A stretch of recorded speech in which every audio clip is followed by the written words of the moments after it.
मनुष्याला एक मार्ग सरळ वाटतो, परंतु त्याच्या शेवटास मृत्यूपथ फुटतात. नीतिसूत्र अध्याय 16 ओवी 25. प्रियजनो, वचन एकदम स्पष्ट आहे. कोणतं? की आम्हाला कधी कधी जो मी मार्ग निवडला तो एकदम उत्तम असं वाटतो.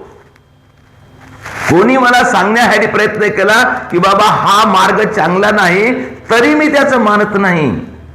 कारण माझ्या जीवाने ते मानून घेतलेला आहे की हाच मार्ग मला शेवटास नाही. परंतु काही अंतराने, काही दूर गेल्यानंतर आम्हाला असं समजते की हा मार्ग आम्हाला कुठं नेत आहे? मृत्यूकडे नेत आहे. प्रियजनो, आमच्या जीवनामध्ये पुष्कळदा अशा घटना घडलेल्या आहेत. म्हणून प्रियजनो, आपण विचार करूया आणि प्रभूवर विश्वास ठेवूया आणि प्रभू जो मार्ग आम्हाला सांगतो त्याचं अनुसरण करूया. प्रभू येशू म्हणत आहे, मार्ग, सत्य व जीवन मीच आहे. येशू म्हणत आहे की मीच तो मार्ग आहे तुम्हाला अनंत जीवनाकडे नेणारा. आपण स्वीकार करूया, त्याचं अनुसरण करूया, त्या मार्गाने चालूया आणि अनंत जीवन मिळवूया.